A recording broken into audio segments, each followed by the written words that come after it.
1장 빈집의 메아리. 김태환 씨는 벽시계 소리를 듣고 있었습니다. 똑딱똑딱. 이 소리가 이렇게 크게 들렸던가요? 68년을 살아오면서 처음으로 집안이 이토록 조용했습니다. 아내가 세상을 떠난 지 이제 1년. 장례식장에서 눈물을 흘리던 세 자녀들의 모습이 어제 일 같은데 이제는 그들의 안부를 묻는 전화조차 뜸해졌습니다. 첫째, 경호는 사업에 바쁘다고. 둘째, 경진은 새 직장에 적응하느라 정신없다고. 막내, 지연은 아이들 뒷바라지로 시간이 없다고 합니다.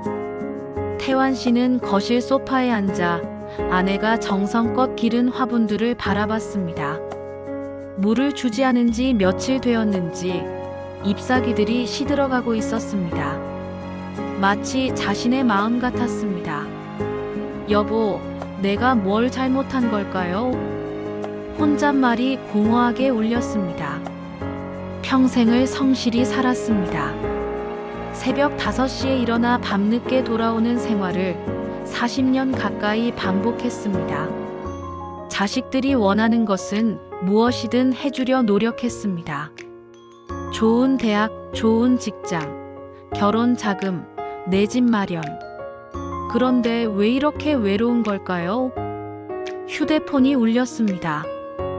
혹시나 해서 얼른 받았지만 보험 상품 권유 전화였습니다. 실망스러운 마음에 전화를 끊고 나니 더욱 깊은 적막이 찾아왔습니다. 그날 밤 태환 씨는 오랜만에 술을 마셨습니다. 아내가 살아있을 때는 술을 거의 마시지 않았는데 요즘은 가끔 소주 한 병이 그리워집니다. 술잔을 기울이며 생각했습니다. 아이들도 이제 다 컸으니 각자 바쁜 삶을 사는 게 당연하겠지. 나도 나만의 시간을 가져야겠어. 하지만 마음 한구석은 여전히 허전했습니다. 이장 당연한 요구들. 그러던 어느 날 오후, 첫째 경호로부터 전화가 왔습니다. 아버지, 안녕하세요. 그동안 연락 못 드려 죄송해요. 괜찮다. 바쁜 걸 아는데. 아버지, 사실은 부탁이 하나 있어서요. 태환 씨의 가슴이 두근거렸습니다. 오랜만에 아들 목소리를 듣는 기쁨도 잠시, 왠지 불안한 예감이 들었습니다. 무슨 일이냐? 사업이 조금 어려워져서. 혹시 도움을 받을 수 있을까요? 2천만 원 정도만. 태환 씨는 잠시 말을 잇지 못했습니다. 반가움이 실망으로 바뀌는 순간이었습니다. 얼마나 급하냐? 가능하면 이번 주 안에. 정말 죄송합니다, 아버지. 그 후로 일주일에 한 번씩은 누군가로부터 전화가 왔습니다.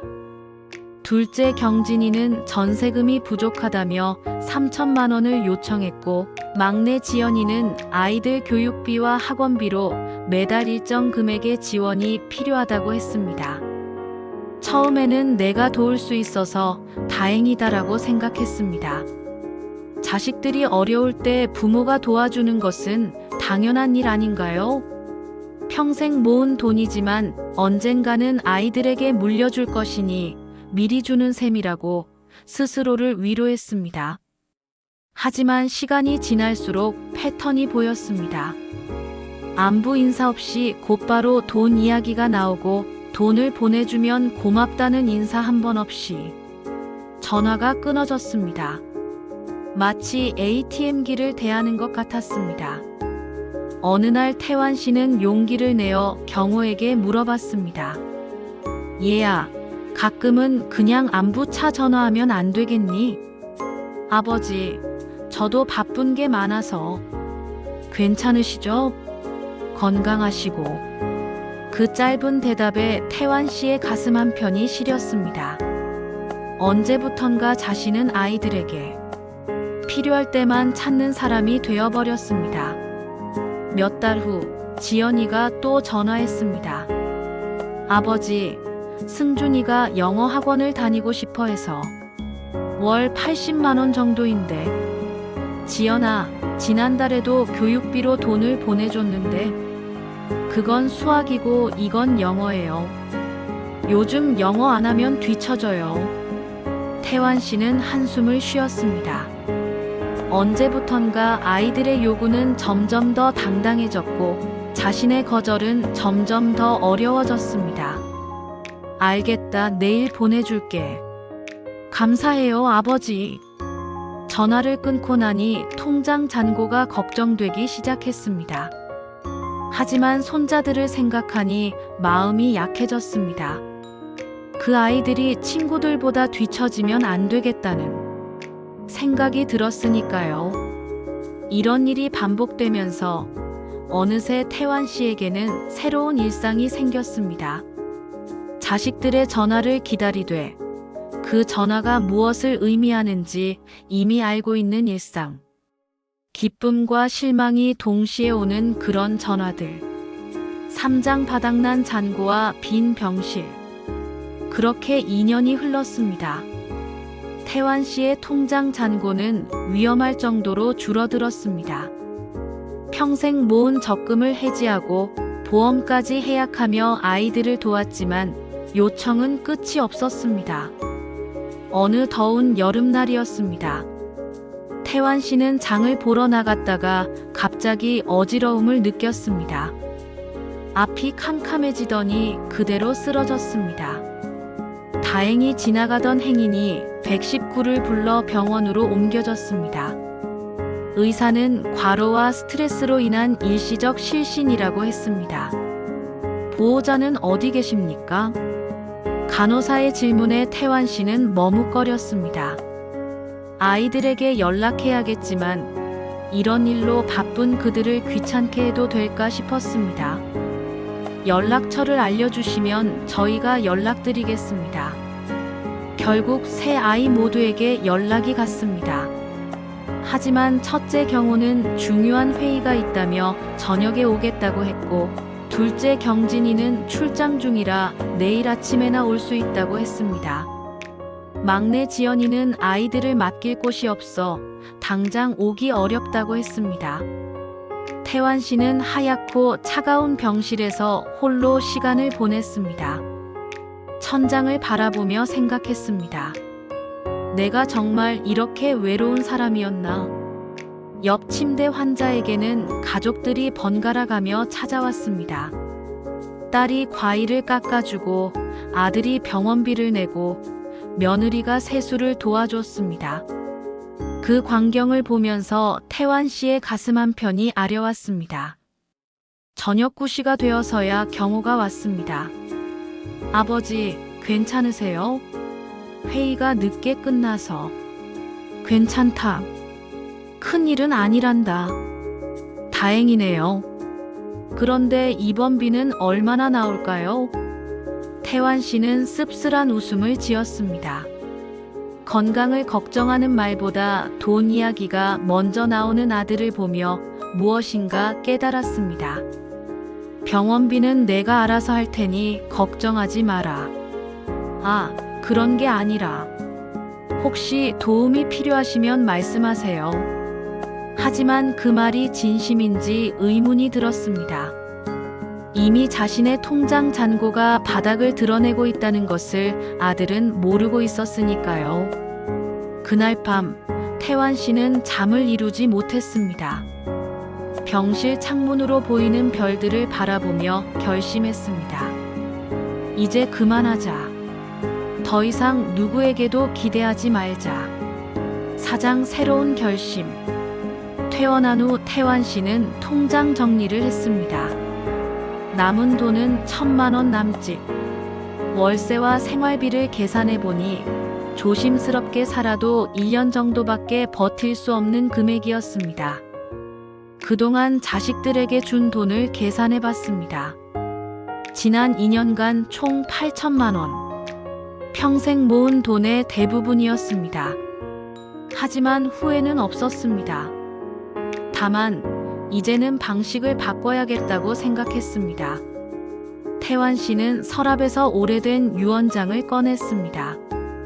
5년 전 아내와 함께 작성한 것으로 모든 재산을 세 자녀에게 균등하게 상속한다는 내용이었습니다. 하지만 이제 마음이 달라졌습니다. 아이들은 이미 독립된 성인이고 각자의 삶을 살고 있습니다. 자신이 죽은 후에야 재산을 물려받기를 기다리게 할 이유가 없었습니다. 더 중요한 것은 그 재산이 정말 필요한 곳에 쓰였으면 좋겠다는 생각이었습니다. 태환 씨는 새로운 유언장을 작성하기로 했습니다. 먼저 아내와 함께 살았던 집을 처분하기로 했습니다. 시가 약 5억 원 정도 될 것 같았습니다. 오랜 고민 끝에 결정했습니다. 집값의 70%인 3억 5천만 원은 아동복지재단에, 나머지 30%인 1억 5천만 원은 장학기금으로 기부하기로 했습니다. 자신이 받지 못했던 사랑을 다른 아이들이라도 받을 수 있게, 자신이 이루지 못했던 꿈을 다른 청년들이라도 이룰 수 있게 하고 싶었습니다. 변호사 사무실을 찾아가 새 유언장을 작성하면서 태환 씨는 이상하게 마음이 가벼워지는 것을 느꼈습니다. 처음으로 자신을 위한 결정을 내린 것 같았습니다. 정말 이렇게 하시겠습니까? 자녀분들께 미리 말씀드리시는 게. 아니요. 이건 제 결정입니다. 집으로 돌아오는 길에 태환 씨는 동네 부동산에 들러 집을 내놓았습니다. 그리고 작은 임대주택을 구했습니다. 보증금 5천만 원에 월세 50만 원짜리 투룸이었습니다. 40년 넘게 살던 집을 떠나는 것이 서운하지만 새로운 시작이라고 생각하니 오히려 설렜습니다. 오장 아이들의 방문. 집이 팔린 건 한 달 후였습니다. 태환 씨가 이사 준비를 하고 있을 때 세 아이가 모두 찾아왔습니다. 부동산에서 연락을 받고 급하게 온 것 같았습니다. 아버지, 갑자기 집을 왜 파신 거예요? 경호가 다급한 목소리로 물었습니다. 좀 더 작은 곳으로 옮기려고. 그런 건 저희랑 상의하셔야죠. 이 집은 어머니와 함께 사신 집인데. 네 어머니도 이해하실 거야. 지연이가 끼어들었습니다. 아버지, 혹시 돈이 부족하신 거예요? 저희가 도와드릴 수 있는데. 태환 씨는 쓴웃음을 지었습니다. 지금까지 자신이 도와주기만 했는데 이제 와서 도와주겠다는 말이 공허하게 들렸습니다. 괜찮다, 내가 알아서 할 테니. 아버지, 집값은 어떻게 하실 거예요? 경진이의 질문에 태환 씨는 잠시 망설였습니다. 유언장 내용을 미리 말해야 할까요? 하지만 아직은 때가 아니라는 생각이 들었습니다. 내가 필요한 대로 쓸 거다. 혹시 저희한테 미리 상속해 주시는 건 아니시죠? 경호의 기대 섞인 목소리에 태환 씨는 고개를 저었습니다. 아니다. 아이들의 실망스러운 표정을 보며 태환 씨는 확신했습니다. 자신의 결정이 옳다는 것을. 그날 저녁 이사를 도와주겠다던 아이들은 결국 오지 않았습니다. 각자 바쁜 일이 생겼다는 핑계였습니다. 태환 씨는 이사업체를 불러 혼자서 이사를 했습니다. 새 집은 작았지만 깔끔했습니다. 필요한 가구들만 가져왔고 나머지는 모두 처분했습니다. 40년의 추억이 담긴 물건들을 버리는 것이 아쉬웠지만 동시에 후련했습니다. 마치 무거운 짐을 내려놓은 기분이었습니다. 육장 폭풍 전의 고요. 새 집에서의 생활은 예상보다 평온했습니다. 집 앞에 작은 텃밭이 있어서 상추와 토마토를 심었습니다. 오랜만에 흙을 만지니 마음이 차분해졌습니다. 근처 경로당에도 나가기 시작했습니다. 처음에는 어색했지만 나이 비슷한 어르신들과 화투를 치고 담소를 나누는 것이 즐거웠습니다. 특히 박노인과는 금세 친해졌습니다. 김노인, 자식들은 어떻게 지내나? 글쎄요, 바쁘게 잘 사는 것 같습니다. 요즘 젊은 것들이 다 그래. 부모는 나중이고 자기 일이 우선이지. 박노인의 말에 태환 씨는 공감했습니다. 하지만 원망하지는 않았습니다. 어쩌면 그것이 자연스러운 일인지도 모르니까요. 텃밭에서 기른 채소들이 무럭무럭 자라는 것을 보며 태환 씨는 뿌듯함을 느꼈습니다. 오랜만에 누군가를 위해서가 아닌 자신을 위한 일을 하고 있다는 생각이 들었습니다. 어느 날 저녁 태환 씨는 유언장을 다시 한번 읽어봤습니다. 확신이 더욱 굳어졌습니다. 자신의 재산이 진정 필요한 곳에 쓰일 것이라는 생각에 마음이 따뜻해졌습니다. 그런데 며칠 후 예상치 못한 일이 일어났습니다. 경호로부터 전화가 온 것입니다. 아버지, 안녕하세요. 그동안 연락 못 드려 죄송해요. 또 돈 이야기가 나올까봐 긴장했지만 이번에는 달랐습니다. 아버지, 이번 주말에 온 가족이 모이는 건 어떨까요? 오랜만에. 태환 씨는 의외였습니다. 언제부터였는지 온 가족이 모인 적이 없었거든요. 무슨 특별한 일이라도 있냐? 그냥 가족끼리 시간을 보내고 싶어서요. 진심일까요? 아니면 또 다른 목적이 있는 걸까요? 태환 씨는 확신할 수 없었지만 거절할 이유도 없었습니다. 그러자 내가 음식을 준비할게. 아니에요. 저희가 준비할게요. 아버지는 그냥 계시기만 하세요. 이상했습니다. 언제부터 아이들이 이렇게 자상했던가요? 7장 뒤늦은 발견. 그 주말 세 자녀가 모두 찾아왔습니다. 손에는 과일과 반찬을 들고 왔습니다. 오랜만에 보는 광경이었습니다. 아버지, 많이 마르셨네요. 지연이가 걱정스러운 표정으로 말했습니다. 잘 지내고 있다. 걱정하지 마라. 식사를 하며 아이들은 그동안의 근황을 이야기했습니다. 경호의 사업이 어느 정도 안정되었다고, 경진이가 새 직장에 적응했다고, 지연이의 아이들이 건강하게 자라고 있다고 했습니다. 하지만 태환 씨는 알고 있었습니다. 이런 자리가 마련된 진짜 이유를요. 과연 식사를 마치고 나서 경호가 조심스럽게 입을 열었습니다. 아버지, 사실은 저희가 알게 된 일이 있어서요. 무슨 일이냐? 유언장을 다시 쓰셨다고 들었는데. 변호사 사무실에서 흘러나온 이야기겠지요. 태환 씨는 예상했던 일이었습니다. 그렇다. 혹시 저희에게 화가 나신 건가요? 지연이가 떨리는 목소리로 물었습니다. 태환 씨는 잠시 생각했습니다. 화가 났던 걸까요? 아니면 그냥 실망했던 걸까요? 화난 건 아니다. 그냥 내 나름의 결정이야.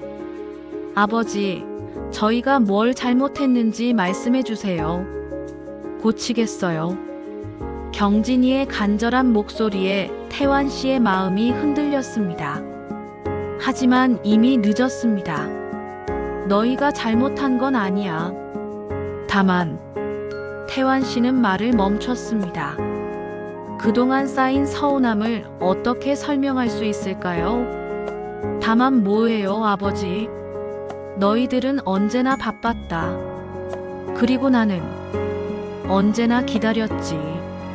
그 순간 세 자녀의 얼굴이 창백해졌습니다. 자신들의 행동이 아버지에게 어떤 상처를 주었는지 깨달은 것 같았습니다. 아버지, 정말 죄송해요. 저희가 너무 이기적이었어요. 경호가 무릎을 꿇고 사과했습니다. 아버지, 다시 기회를 주세요.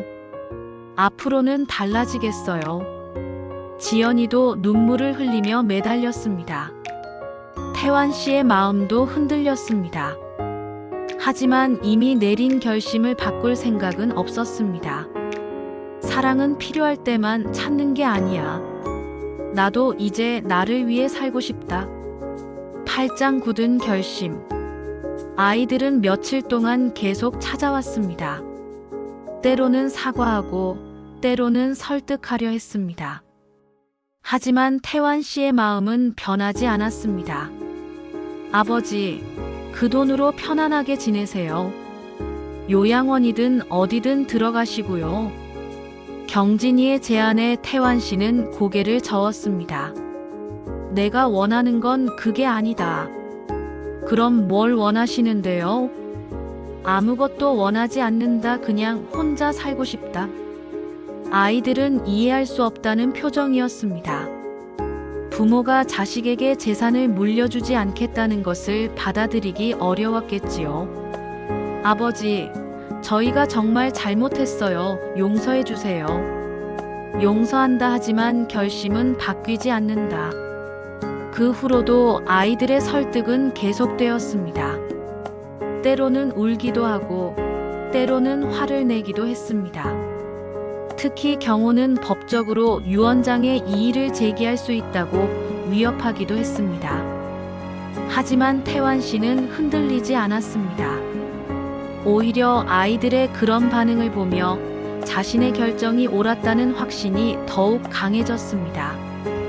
아버지가 우리를 이렇게까지 미워하시는 줄 몰랐어요. 지연이의 원망 섞인 말에 태환 씨는 슬펐습니다. 미움이 아닌데도 그렇게 받아들이는 아이들을 보니 더욱 안타까웠습니다. 미워하지 않는다. 다만 이제는 기대하지 않겠다. 그 말이 아이들에게는 더욱 충격으로 다가온 것 같았습니다. 9장 새로운 평온. 아이들의 설득이 계속되었지만 태환 씨는 자신만의 평화로운 일상을 만들어가고 있었습니다. 아침 6시에 일어나 텃밭에 물을 주고 경로당에서 어르신들과 시간을 보내고 저녁에는 책을 읽거나 TV를 봤습니다. 단순하지만 만족스러운 생활이었습니다.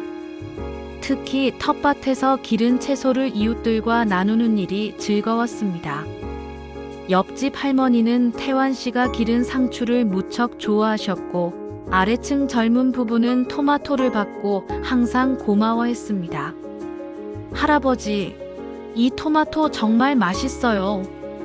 어린아이의 순수한 웃음을 보며 태환 씨는 흐뭇해했습니다. 돈으로 사랑을 주는 것보다 정성으로 마음을 나누는 것이 더 따뜻하다는 것을 깨달았습니다.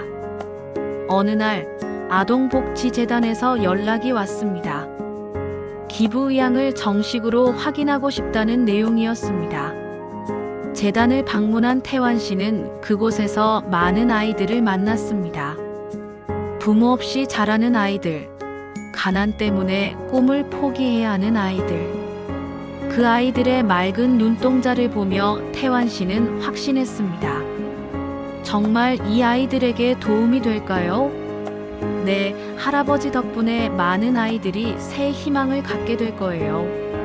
재단 원장의 말에 태환 씨의 가슴이 따뜻해졌습니다. 자신의 재산이 진짜 필요한 곳에 쓰일 것이라는 생각에 마음이 뿌듯했습니다. 장학기금을 관리하는 재단도 방문했습니다. 그곳에서 만난 대학생들은 모두 열심히 공부하고 있었습니다. 가난하지만 꿈을 포기하지 않는 젊은이들을 보니 마치 어린 시절의 자신을 보는 것 같았습니다. 저도 어려운 형편의 대학을 못 갔거든요. 이 친구들은 꼭 꿈을 이뤘으면 좋겠어요. 태환 씨의 말에 학생들이 깊이 고개를 숙였습니다. 집으로 돌아오는 길에 태환 씨는 마음이 한결 가벼워졌습니다. 처음으로 자신의 선택에 완전히 만족하는 기분이었습니다. 10장 시간이 주는 치유. 몇 달이 지나자 아이들의 연락이 뜸해졌습니다. 처음에는 서운했지만 이제는 그것조차 자연스럽게 받아들였습니다. 기대하지 않으니 실망할 일도 없었습니다. 대신 새로운 인연들이 생겼습니다. 경로당의 박노인과는 매일 장기를 두는 사이가 되었고, 텃밭 옆집의 김할머니와는 서로 반찬을 나누며 지냈습니다. 이웃 젊은 부부는 태환 씨를 친할아버지처럼 따랐습니다. 할아버지, 오늘 아이가 처음으로 할아버지라고 말했어요. 18개월 된 아기가 태환 씨를 보고 방긋 웃으며 손을 흔드는 모습을 보며 그는 진정한 행복이 무엇인지 깨달았습니다. 어느 가을날 태환 씨는 아동복지재단에서 온 편지를 받았습니다. 그의 기부 의향이 알려지자 한 아이가 감사의 편지를 보낸 것이었습니다. 할아버지께 저는 민수라고 해요. 부모님이 없어서 시설에서 지내고 있어요. 할아버지가 저희를 도와주신다고 들었어요. 정말 고마워요. 저도 크면 할아버지처럼 좋은 사람이 되고 싶어요. 건강하세요. 민수 올림. 편지를 읽으며 태환 씨의 눈가에 눈물이 맺혔습니다. 이런 기쁨이 있을 줄 몰랐습니다. 자식들에게서 받지 못했던 진심 어린 감사를 낯선 아이에게서 받고 있었습니다. 겨울이 왔습니다. 텃밭은 하얗게 눈에 덮였지만 태환 씨의 마음은 따뜻했습니다. 혼자서도 충분히 행복할 수 있다는 것을 배웠습니다. 크리스마스 이브 예상치 못하게 막내 지연이가 아이들과 함께 찾아왔습니다. 하지만 이번에는 돈 이야기나 유언장 이야기는 하지 않았습니다. 아버지, 그냥 안부가 궁금해서 왔어요. 케이크도 가져왔어요. 할아버지랑 함께 먹으려고요. 손자들의 천진한 미소를 보며 태환 씨는 마음이 흔들렸습니다. 하지만 기대는 하지 않았습니다. 그저 이 순간을 즐기기로 했습니다. 할아버지, 새 집이 아늑하네요. 작지만 내겐 충분하다. 그날 밤 지연이는 조심스럽게 말했습니다. 아버지, 저희가 정말 많이 반성했어요. 하지만 아버지 결정을 존중해 드릴게요. 대신 가끔 이렇게 찾아와도 될까요? 태환 씨는 고개를 끄덕였습니다. 조건 없는 만남이라면 언제든 환영이었습니다. 11장 진정한 화해. 새해가 밝았습니다. 태환 씨는 72세가 되었습니다. 건강이 예전 같지는 않았지만 마음만큼은 그 어느 때보다 평안했습니다.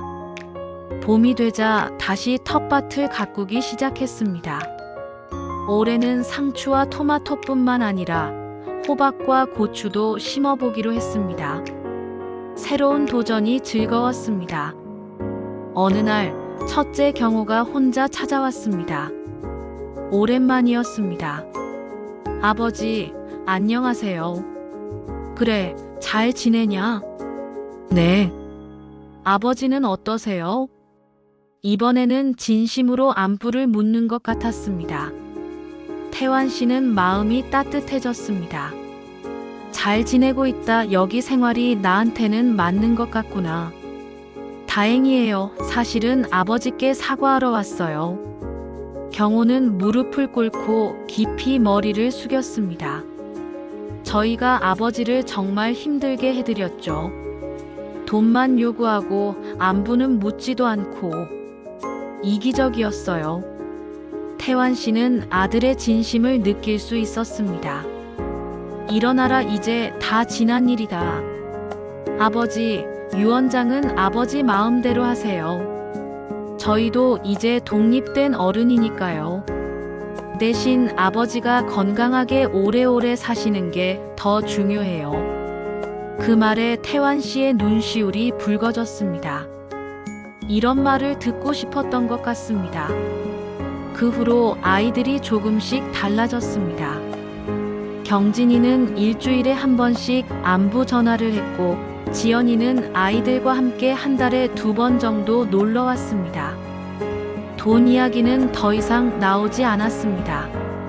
처음에는 의심스러웠습니다. 혹시 다른 속셈이 있는 건 아닐까? 하지만 시간이 지날수록 아이들의 변화가 진심이라는 것을 알 수 있었습니다.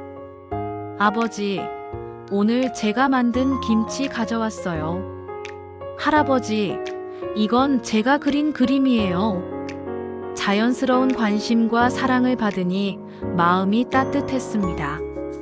하지만 태환 씨는 기대하지 않기로 한 원칙을 지켰습니다. 아이들이 와주면 고맙고 오지 않아도 서운하지 않았습니다. 12장 기대하지 않고 사랑하기.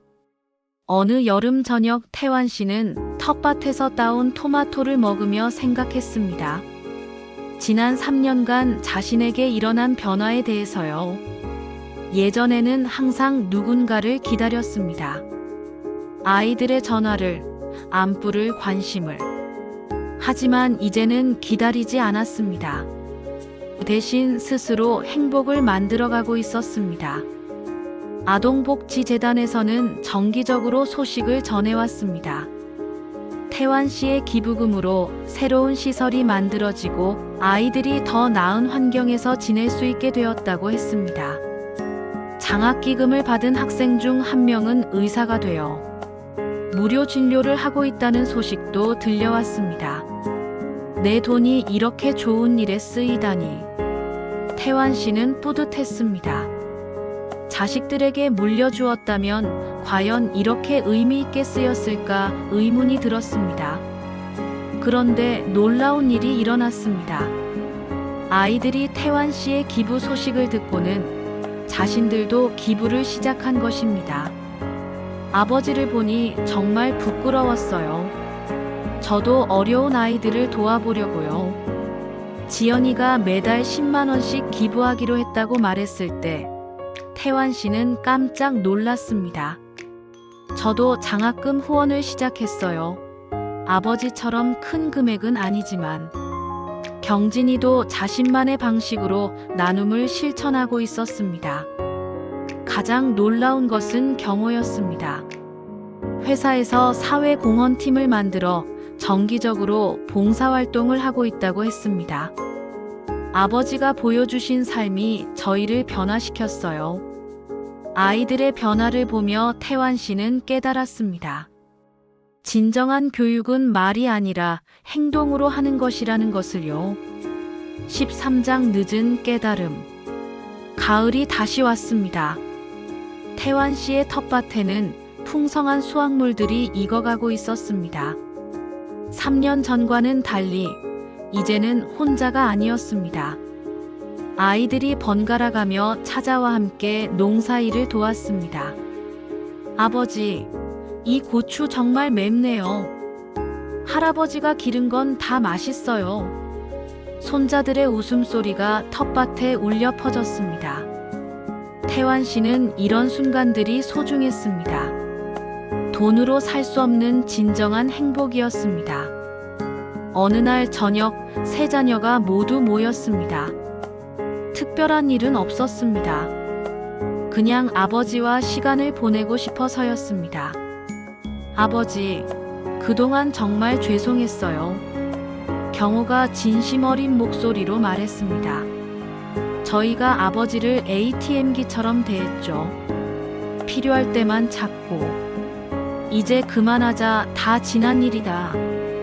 아니에요. 제대로 사과하고 싶어요. 지연이도 눈물을 흘리며 말했습니다. 아버지가 얼마나 외로우셨을지 저희는 생각도 못했어요. 태환 씨는 아이들의 진심을 느꼈습니다. 하지만 이미 마음의 평화를 찾은 후였습니다. 너희들도 이제 부모가 되어보니 알겠지. 부모는 자식이 행복하면 그것만으로도 충분하다. 하지만 아버지도 행복하셔야죠.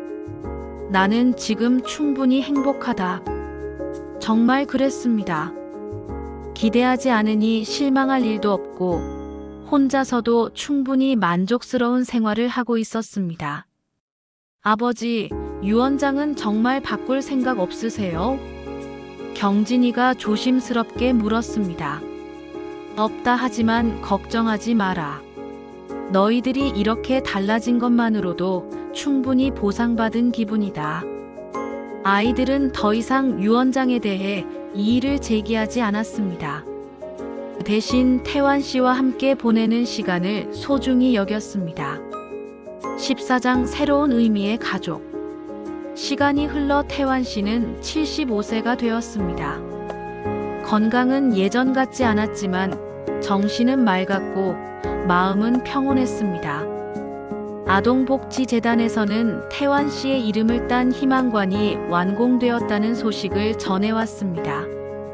그곳에서 많은 아이들이 새로운 꿈을 키워가고 있다고 했습니다. 장학기금을 받은 학생들 중에는 이미 사회에 나가 각자의 분야에서 활약하는 사람들이 많았습니다. 의사, 교사, 사회복지사 모두 다른 사람을 돕는 일에 종사하고 있었습니다. 할아버지 덕분에 제가 의사가 될 수 있었어요. 이제 저도 어려운 환자들을 무료로 치료해드리고 있어요. 한 젊은 의사가 태환 씨를 찾아와 감사 인사를 했을 때 그는 가슴이 벅차올랐습니다. 고맙다는 말은 내가 해야지. 내가 좋은 일을 하고 있으니까. 이런 만남들이 태환 씨에게는 진정한 가족 같았습니다. 혈연으로 맺어진 관계는 아니지만 마음으로 연결된 소중한 인연들이었습니다. 새 자녀들도 여전히 꾸준히 찾아왔습니다. 하지만 이제는 무언가를 기대하지 않았습니다. 그저 와주는 것만으로도 고마웠고 오지 않아도 섭섭하지 않았습니다. 아버지, 요즘 어떠세요? 좋다. 매일이 감사할 일투성이야. 정말 그랬습니다. 아침에 눈을 뜨는 것부터 텃밭에 채소들이 자라는 것, 이웃들의 안부 인사, 아이들의 편지, 모든 것이 소중했습니다. 15장 남은 생을 위한 다짐. 어느 봄날 태환 씨는 벚꽃이 핀 공원을 산책하며 지난 몇 년을 되돌아봤습니다. 아내를 잃고 혼자가 된 후 겪었던 외로움, 자식들에 대한 실망, 그리고 마침내 찾은 내적 평화. 참 긴 여행이었구나. 혼잣말을 중얼거리며 벤치에 앉았습니다. 옆자리에 앉은 젊은 어머니가 아기에게 이유식을 먹여주고 있었습니다. 그 모습을 보며 태환 씨는 미소 지었습니다. 아이고, 아기가 참 예쁘네요. 감사해요. 할아버지도 손자 있으세요? 있지요. 하지만 이제는 기대하지 않아요. 네. 기대하지 않고 사랑하는 법을 배웠거든요. 젊은 아기 엄마는 무슨 뜻인지 잘 모르는 듯 했지만 태환 씨는 상관없었습니다. 자신만 알면 되는 깨달음이었으니까요. 집으로 돌아가는 길에 동네 아이들을 만났습니다. 할아버지, 안녕하세요. 우리 할아버지 토마토 언제 다시 주실 거예요? 순수한 아이들의 관심에 태환 씨는 웃음이 났습니다. 이런 사랑이 진짜 사랑이었습니다. 조건 없고 대가 없는 순수한 관심과 애정. 그날 밤 태환 씨는 일기를 썼습니다. 오랜만이었습니다. 오늘로 내가 새로운 삶을 시작한 지 5년이 되었다. 처음에는 외롭고 서운했지만 이제는 이 삶이 내게 맞는다는 것을 안다. 기대하지 않으니 실망할 일도 없고 혼자서도 충분히 행복하다. 남은 생은 스스로 웃고 감사하며 살겠다. 그리고 내 작은 기부가 누군가에게는 큰 희망이 되기를 바란다. 에필로그. 진정한 행복. 김태환 씨의 이야기는 많은 것을 생각하게 합니다. 가족이란 무엇인지, 사랑이란 무엇인지, 그리고 진정한 행복이란 무엇인지. 그는 68세에 인생의 큰 전환점을 맞았습니다. 자식들에 대한 실망과 외로움에서 시작된 여정이었지만 결국 자신만의 평화를 찾았습니다. 기대하지 않고 사랑하기는 쉽지 않은 일입니다. 특히 가족에게는 더욱 그렇습니다. 하지만 태환 씨는 그것이 가능하다는 것을 보여주었습니다. 그의 결정이 옳았는지는 누구도 판단할 수 없습니다. 다만 그가 선택한 삶이 그 자신에게는 의미 있고 만족스러웠다는 것은 분명합니다. 때로는 혼자서도 충분히 행복할 수 있습니다. 때로는 기대를 내려놓는 것이 더 큰 평화를 가져다 줍니다. 그리고 때로는 우리의 작은 선택이 누군가에게는 큰 희망이 되기도 합니다.